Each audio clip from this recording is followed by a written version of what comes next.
Hello and welcome to this fourth message in our series Look Through Luke. By way of reminder or introduction, if you are just picking this series up from this message, we are looking through Jesus's interactions in the Gospel of Luke to see what they can help us learn and to wrestle with and think about and encourage each other. But specifically, there are three things that we want to think about as we are looking at these interactions. We want to know, how am I becoming more like Jesus? So that's the first one. How am I becoming more like Jesus? The second aim of this series is to help us think about the vision and the mission of the community that I'm a part of. So how do these interactions help me belong to the community that I claim affinity with? So how do I figure out how this helps me to encourage somebody about maybe the roles and the functions, the things that I have available to me within my community? So how do I belong?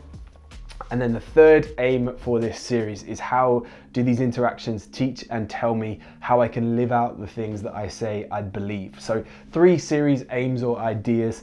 How am I becoming more like Jesus? Where do I belong in my community? And what do I believe? So they're the goals. That's kind of some of the ideas behind these thoughts. It's my privilege again to share with you, and I have some things written down, as you can see, that I want to get into with us from Luke chapter 5 this week. Luke chapter 5 verses 16, well, we'll go up to 16, from 12 until 16. So Luke chapter 5 verses 12 to 16, but really specifically, I'm going to zoom in to verses 12 and 13. I'm going to read them for us, and then I'm going to share some of my thoughts and perhaps why they're important and how they will help us with the three things that are our series aims and outlines. And then we're going to pray. The last 5 minutes of these videos we pray, and there are some cues that will come up to help you with that time. So stick with the thing right through to the end. They will change. I'll talk a little bit more about that later. But here is what Luke chapter 5 verses 12 and 13 say. While he was in one of the cities, there came a man full of leprosy. And when he saw Jesus, he fell on his face and begged him, "Lord, if you will, you can make me clean."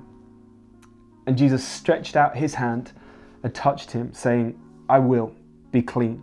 And immediately the leprosy left him.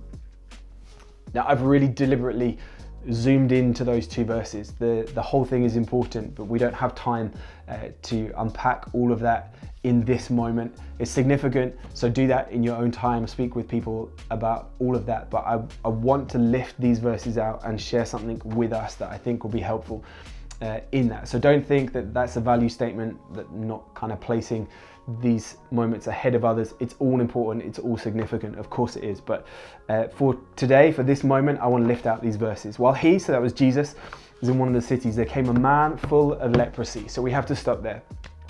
Our understanding of leprosy is maybe slightly different from what we pick up here. So leprosy in this instance, quoted in this way, could mean a whole bunch of different things. Leprosy used in this way is kind of an umbrella term for a lot of conditions, most likely skin conditions, but things that would have been seen to be contagious and a threat to the community. And so as a consequence, people with leprosy, that used as an umbrella term, would have been moved outside of the community and would have had to have lived outside and elsewhere and figured life out in a different way to how the rest of the community would function. So this man is coming from outside and probably would have had to declare himself on the way in, and everybody would have moved out of the way. So this is not a shock or a surprise. People would have seen and will have heard him coming, and people will have recoiled and moved out of the way.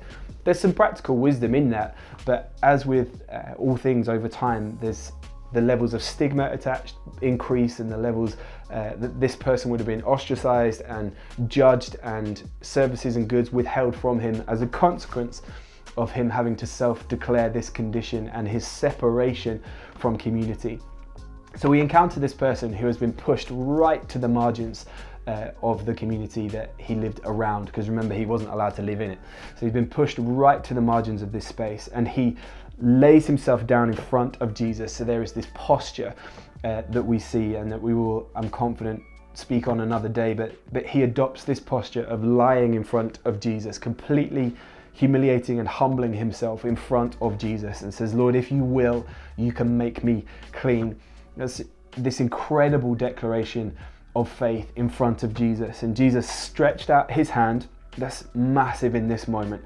Jesus reaches out to this person who has come from the margins to lay at his feet, to worship and to make themselves in this most incredible gesture and position where this man is entirely powerless to be submitted to Jesus' will, and says, if you want it, you can make me clean, in this phenomenal declaration of faith. So Jesus reaches out to this man who is meant to be untouchable in this moment and in this community, and he says, I will be clean, and immediately the condition leaves him. There are some things in that are obvious and you will have picked up straight away, but there are some other things that I want to draw in and help us think about in our own application, in that we need to think about these moments in history and in time, but then we need to think about them in application for how we live and what we believe. Remember, that's again one of our series aims and series goals. So this has to change the way that I live. This has to change the way that I do the things that I do. Think about this picture of this person who was unclean and was not able to be a part of the community, was not able to function and to live alongside other people, but would have been pushed by force out into the margins and would have had to find another way of life, another way to exist, another way to survive without the day-to-days that would have been available within the accepted community.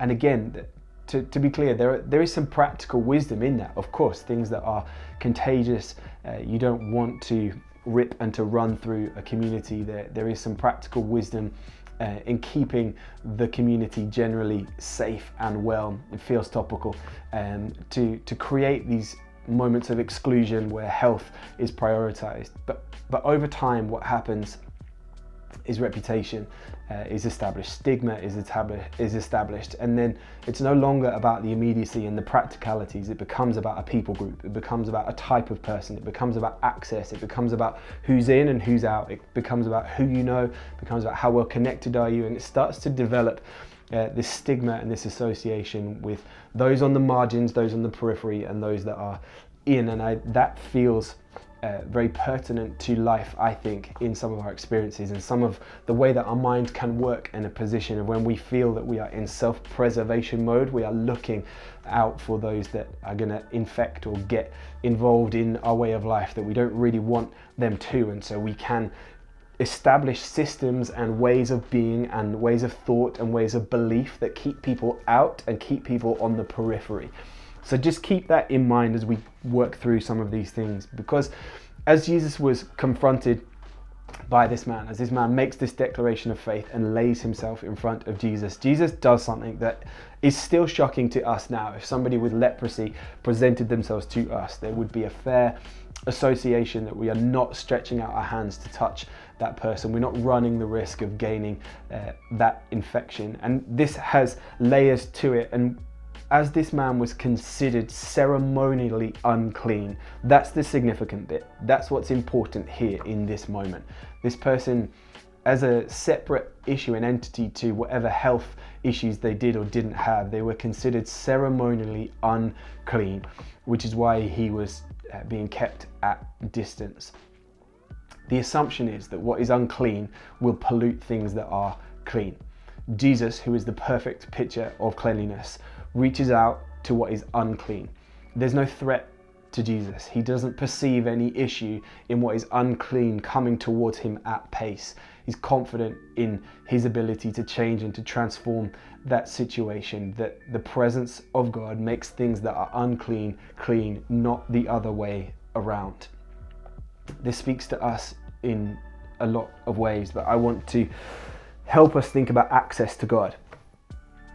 When we consider who has access to God, when we consider who deserves access to God, when we consider the way that we treat people based on what we think is clean and is acceptable and is appropriate and is okay to be functioning within the community. Remember, we're not thinking about the practicalities here. We're thinking spiritually, ceremonially, those who are in versus those who are pushed to the periphery. Who's acceptable? Who's allowed in? Who is allowed access to God? And as followers of Jesus, people apprenticed to him. We have the role and the responsibility of gatekeepers in that way. We are the vessels that the goodness of God is communicated through. We are the blessing that comes to people from God, that we are the way that people interact and encounter the things of God through those who say that they know and that they love and that they follow Jesus. That's how people encounter God. And so we, by association, regulate who has access to God. That's an enormous and terrifying thought. So I hope you are staying with me in that idea. But in our behavior, what are we saying to others as we regulate access to God, as we allow people in or as we push people to the periphery? Do we demand certain levels of thought or behavior patterns? Do we demand that we see people behave and think like us? And I think too often we are in self-preservation mode, and we think we need to conserve, and we think we need to protect, and we think we need to establish boundaries and barriers, and we need to see people being dutifully humbled and humiliated before we allow them into community. Jesus flips all of that on its head in this moment. What's clean, Jesus reaches out to what is unclean. Now, instead of thinking of somebody afflicted with a skin condition, place yourself in that space. We are unclean, and Jesus reaches out to us and makes us whole and makes us clean. Now we have access to God because of Jesus, in and through the mercy and his goodness and his grace and his reaching out to us. We are made clean. Now we form community on completely different terms. Now everything has been flipped upside down. Now everything has been changed. The ceremonial requirements for access to God have been met and satisfied in Jesus. So now when he stretches out his hand and says, I will be clean, that's you and me being welcomed into community. How good are we at extending that to others? How good are we at extending that approach that we have been the recipients of to those who don't look like us, who don't think like us, who don't behave like us? Or do we still feel the need to conserve or to protect or to keep away from or to keep distance and create barriers and spaces and safe environments where the unclean will not permeate the clean? Jesus flips all of that on its head and says the unclean can't make the clean unclean. The clean transforms the unclean. And so as a touch happens, there's no transfer of disease from unclean to clean. Instead, there's a transfer of purity and of holiness and of righteousness and of goodness and of grace and of love and of hope and of joy and of peace and of kindness, as what is clean makes its way to what was on the periphery, what was on the edge, what was desperate, what was afraid, what was pushed away, what was told no, what couldn't exist in the same space as everything else. How good are we at that? That's a challenge to us. Here's how I want us to think about that, and I think this will help us understand some of these ideas. And that there's a program that my kids like to watch on kids TV, and it's about art, and they kind of make it fun, and they have these quick things. And one of the segments or features that they watched recently had two teams working on this big piece of art together, and there was one team painting one side and another team painting the other side, and they painted two different pictures but using the same things. And depending on the angle that you looked at the piece depended on what you saw.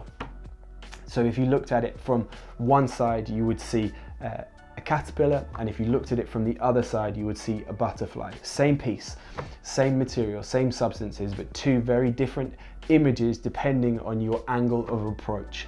And I think that's what Jesus does here. I think Jesus challenges and changes our angle of approach. I think too often we approach people with the idea that I have to keep them out, or I have to keep them away, or that they are unclean, or that they're going to pollute something, or they're going to mess with something, and we can't allow them into community because they're dangerous and the infection is going to run through the community. Jesus changes our angle of approach to people. And so instead of keeping people out of community, we welcome people into community.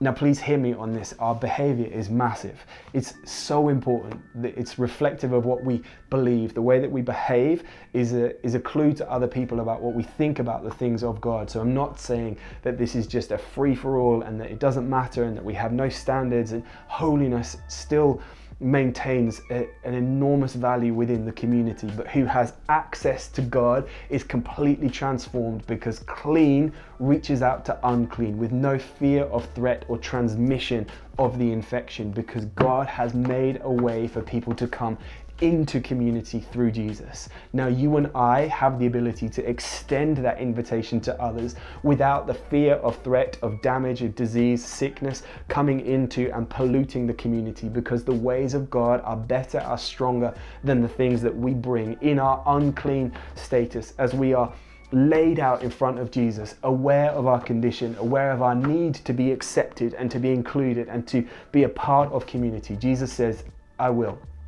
Be clean, come in, come and be a part of this, come and join the family, come and be included, come and work alongside each other, come and learn how to make this thing work properly. The challenge to us is, how good are we at doing that for others? How good are we at extending that invitation and communicating that truth of there is no pollution from unclean to clean. Instead, there is holy influence from clean to unclean. Jesus has changed everything, and access to God is available through community because Jesus calls us to do the same for others. These last 5 minutes we will pray. Again, I referenced it earlier, but there will be some things that appear on the screen to help us to do that. They're going to change every minute or so, give or take, to help us recap and think about the things that we have encountered. I would encourage you to, in your own time this week, to read Luke chapter 5 in its entirety. It's going to help you. We're going to be in Luke chapter 5 again for the fifth message in this series, so you kind of get ahead of the game in that sense to be prepared and ready for that. But in these next 5 minutes, connect with the words of God. Get the Bible in front of you, get to Luke chapter 5, read these verses, saturate yourself in these verses. What do they mean? What can you learn? What can you see? What is helping you figure out how you become more like Jesus? Where do you belong in community, and how do you live out the things that you believe? Be brilliant, love somebody well, and we'll see you soon.